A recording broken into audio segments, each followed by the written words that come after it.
우리 주는 하나님의 말씀은 잠언 30장 15절에서 33절까지 잠언 30장 15절에서 33절까지 우리 한 목소리로 봉독하시겠습니다.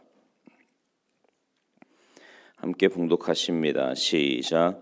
거머리에게는 두 딸이 있어 다오다오 하느니라. 족한 줄을 알지 못하여 족하다 하지 아니하는 것 서너시 있나니 곧 스올과 아이 베지 못하는 태와 물로 채울 수 없는 땅과 족하다 하지 아니하는 풀이니라. 아비를 조롱하며 어미 순종하기를 싫어하는 자의 눈은 골짜기에 까마귀에게 쪼이고 독수리 새끼에게 먹히리라. 내가 심히 기이 여기고도 깨닫지 못하는 것 서너시 있나니 곧 공중에 날아다니는 독수리의 자치와 반석 위로 기어다니는 뱀의 자치와 바다로 지나다니는 배의 자치와 남자가 여자와 함께한 자치며 음녀의 자치도 그러하니라. 그가 먹고 그의 입을 씻음같이 말하기를 내가 악을 행하지 아니하였다 하느니라. 세상을 진동시키며 세상이 견딜 수 없게 하는 것 서너시 있나니 곧 종이 임금된 것과 미련한 자가 음식으로 배부른 것과 미움받는 여자가 시집간 것과 여종이 주모를 이은 것이니라. 땅에 작고도 가장 지혜로운 건 넷이 있나니 곧 힘이 없는 종류로 돼 먹을 것을 여름에 준비하는 개미와 약한 종류로 돼 집을 바위 사이에 짓는 사반과 임금이 없으되 다 때를 지어 나아가는 메뚜기와 손에 잡힐 만하여도 왕궁에 있는 도마뱀이니라. 잘 걸으며 위풍 있게 다니는 것 서너시 있나니 곧 짐승 중에 가장 강하여 아무 짐승 앞에서도 물러가지 아니하는 사자와 사냥개와 숫염소와 및 당할 수 없는 왕이니라. 만일 내가 미련하여 스스로 높은 채 하였거나 혹 악한 일을 도모하였거든 내 손으로 입을 막으라. 대저 젖을 저으면 엉긴 젖이 되고 코를 비틀면 피가 나는 것 같이 노를 격동하면 다툼이 남이니라. 아멘. 할렐루야. 오늘 본문 24절 이하에 보면 약한 동물이지만 지혜롭게 살아가는 네 가지 동물을 소개하고 있습니다. 약한 자도요, 지혜를 가지면 이 세상에서 얼마든지 살아갈 수 있고 또 번성하여 하나님의 복을 누릴 수 있다는 말씀입니다. 먼저 25절에 나오는 개미예요. 개미는 이 세상에서 가장 약한 곤충이지요. 덩치도 너무 작고 빨리 갈 수 있는 발이나 날개도 없고요. 무슨 특별한 장기도 없는 그런 곤충입니다. 하지만 개미가 지혜로운 것은 미래를 준비한다는 겁니다. 미래는 준비된 자의 것이다라는 말이 있지요. 인생은 준비하는 기간이 있고 준비하는 것을 사용하며 사는 때가 있습니다. 학교 다닐 때 열심히 공부했다고 다 잘 사는 건 아니지만 사회생활을 하는데 상당히 도움이 되는 건 우리가 부정할 수 없는 말이죠. 시험을 대비해서 공부를 해놓은 학생은 시험을 잘 볼 수 있는 겁니다. 젊을 때 장년기를 준비하는 사람이 지혜로운 사람이지요. 세상을 살아가는 데 있어서 준비하는 지혜는 굉장히 중요합니다. 특별히 미래를 위해서 우리는 미리미리 준비해야 하는데요. 여러분, 우리는 뭘 준비해야 될까요? 먼저는 우리가 시험을 준비할 필요가 있습니다. 야고보서 1장 14절에 보면 이런 말씀이 있어요. 오직 각 사람이 시험을 받는 것은 자기 욕심에 끌려 미혹됨이니, 이렇게 말씀합니다. 신앙생활은 시험의 연속이라고 해도 과언이 아닙니다. 특별히 세상이 어지럽고 힘들수록 시험은 더 증가할 수밖에 없지요. 그런데 시험의 가장 중요한 요인은 외부에 있는 것이 아니라 자기 자신에게 있다고 말을 합니다. 그래서 가장 중요한 것은 자기 욕심에 끌리지만 않으면 대부분의 시험은 능히 이길 수 있다는 거예요. 그러니까 바꿔 말하면 자꾸만 시험에 드는 이유 가운데 하나는 뭐냐면 내 안에 있는 욕심 때문이라는 거예요. 우리가 자기 자신을 잘 다스려서 욕심만 이겨낼 수 있다면 시험은 능히 이길 수 있습니다. 미래에 이런저런 일이 다 있을 수 있지만 우리가 욕심을 잘 다스릴 수 있다면 미래를 잘 준비하는 겁니다. 뿐만 아니라 우리는 예수님의 재림을 준비해야 합니다. 베드로전서 1장 13절에 보면 그러므로 너희 마음의 허리를 동이고 근신하여 예수 그리스도께서 나타나실 때에 너희에게 가져다 주실 은혜를 온전히 바랄지어다. 이렇게 말씀해요. 우리가 가장 철저히 준비해야 할 미래는 예수님의 재림입니다. 이 세상은 우리가 영원히 사는 것이 아니에요. 언젠가 이 세상을 떠나야 하고요. 예수님 만날 준비를 해야 합니다. 그래서 천국을 준비하는 삶이 가장 지혜로운 삶인 거죠. 그냥 매일매일을 살다 보면 왜 노아의 때에도 그랬다 그랬잖아요. 시집 가고 장가 가고 뭐 먹고 마시고 즐기고 그냥 매일매일 그렇게 사니까 똑같이 내일도 온다라고 생각을 했는데 하나님의 심판이 임했고 결국 노아의 가족 외에는 다 멸망하지 않았습니까? 우리의 삶도 마찬가지예요. 매일매일 이렇게 사니까 그냥 이렇게 사는 것 같잖아요. 근데 아닙니다.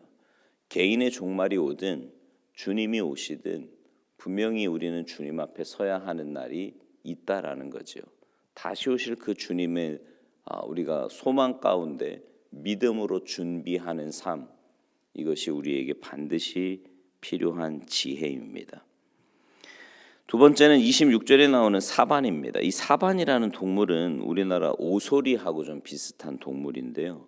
산토끼처럼 작고 겁이 많은 아주 약한 동물입니다. 근데 사반은 자기 자신을 맹수들로부터 지키기 위해서 자기 집을 바위 사이에 짓는다. 이렇게 말씀해요. 사반은 자기가 약하다는 걸 알지요. 그래서 자기 집을 안전한 바위 틈에 짓는 겁니다. 이게 지혜라는 거예요.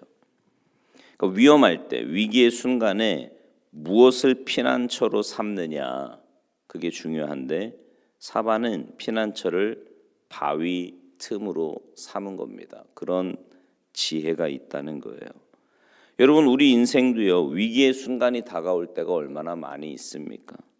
아무리 잘나고 힘 있는 사람이라도 위기의 때는 분명히 찾아옵니다. 그럴 때 우리는 무엇을 피난처로 삼느냐가 굉장히 중요한 거예요. 우리 인생의 피난처는 누구입니까? 바로 주님이시지요. 시편 62편 7절 8절 나의 구원과 영광이 하나님께 있으며 내 힘의 반석과 피난처도 하나님께 있도다. 백성들아 시시로 그를 의지하고 그의 앞에 마음을 토하라. 하나님은 우리의 피난처시로다. 시편 118편 8절 9절에도 이렇게 말씀합니다. 여호와께 피하는 것이 사람을 신뢰하는 것보다 나으며 여호와께 피하는 것이 고관들을 신뢰하는 것보다 낫도다. 여러분, 우리 인생의 피난처는 오직 주님이심을 기억하며 사시기 바랍니다. 오늘 본문에 등장하는 세 번째 지혜로운 것은 바로 메뚜기입니다. 27절 말씀인데요. 메뚜기 한두 마리는요, 사실 아무 힘이 없는 연약한 존재입니다. 그러나 메뚜기가 때를 이루면 놀라운 힘을 발휘합니다. 그래서 메뚜기 재앙이라는 말도 있잖아요. 왜 그 출애굽기에 보면 10가지 재앙 가운데 메뚜기 재앙도 나오잖아요. 메뚜기가 때로 몰려오면 하여튼 푸른 거는 다 먹어치운다는 거죠. 농사 망치는 거 말할 것도 없고 양식조차 없어지는 그런 재앙이 되는 겁니다. 이런 메뚜기의 힘은 바로 때를 지어 다니기 때문입니다. 그러니까 작지만 협동하는 지혜가 바로 메뚜기의 힘인 거죠. 오늘 본문 27절에 메뚜기가 때를 짓는다라는 이 원어가요, 활을 쏜다라는 의미이기도 합니다. 그러니까 메뚜기가 한번 날면 수십 킬로를 나는데 날아가다가 지치기도 하겠죠. 날다 힘이 들면 동료 메뚜기 등에 살짝 앉았다가 다시 활을 쏘는 모습과 같이 뛰어 날아간다라고 하는데 그 모습을 비유한 단어가 바로 오늘 본문에 때를 짓는다라는 단어입니다. 그러니까 메뚜기 같이 약한 존재는 어떻게 해야 강해질 수 있냐면 서로 협동해야 하는 겁니다. 특별히 이 메뚜기 때는 임금도 없다라고 말을 하죠. 임금도 없는데 그렇게 잘 단결한다면 지도자가 있는 국가나 교회는 그 지도자를 중심으로 단결한다면 놀라운 힘을 발휘하게 될 겁니다. 마지막으로 도마뱀인데요.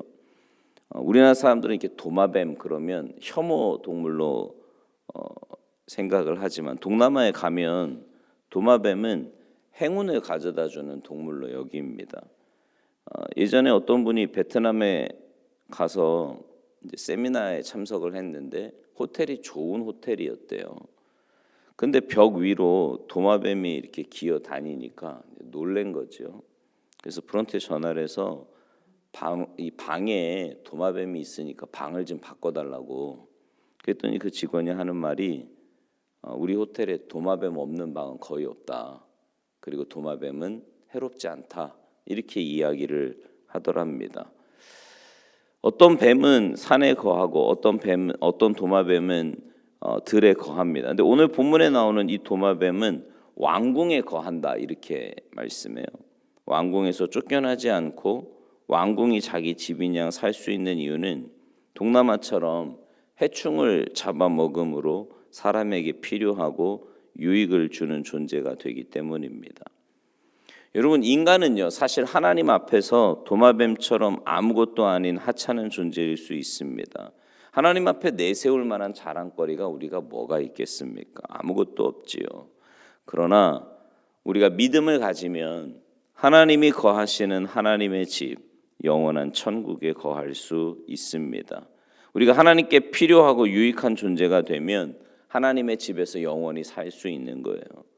여러분, 어떻게 우리가 하나님께 필요하고 유익한 존재가 됩니까?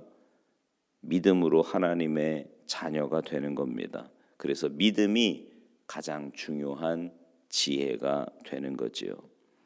사랑하는 성도 여러분, 약하지만 지혜로운 동물들을 통해서 우리가 지혜를 좀 배웠으면 좋겠습니다. 준비하는 지혜, 피난처를 잘 선택하는 지혜, 서로 협력하는 지혜, 왕궁에 거하는 지혜를 배워서 이 땅에서부터 아름답고 복된 삶, 하나님이 기뻐하시는 믿음의 삶을 사시기를 주님의 이름으로 축원합니다. 기도하시겠습니다. 하나님, 참 연약한 저희들이 이 땅에서 아름답고 복된 삶을 살 수 있는 것은 하나님께서 가르쳐 주신 지혜 가지고 그 지혜대로 믿음으로 순종하며 살아갈 때 우리는 이 땅에서부터 주님이 예비하신 놀라운 은혜와 복 가운데 살아가게 될 줄로 믿습니다. 말씀으로 삶의 원리를 가르쳐 주실 때마다 우리의 마음에 깊이 새기게 하시고 새긴 말씀 붙잡고 믿음으로 순종하며 살아가는 우리 모두의 삶이 되도록 주님 도와주시옵소서. 이제 며칠 남지 않은 2023년을 하나님의 은혜 가운데 잘 마무리하게 하시고, 하나님 올 한 해를 돌아보니 전적인 주님의 은혜였는데 새해에도 주님의 은혜를 사모하며 믿음으로 살아가는 우리 모두의 삶이 되도록 주님 도와주시옵소서. 감사드리며 예수님의 이름으로 축복하며 기도하옵나이다. 아멘.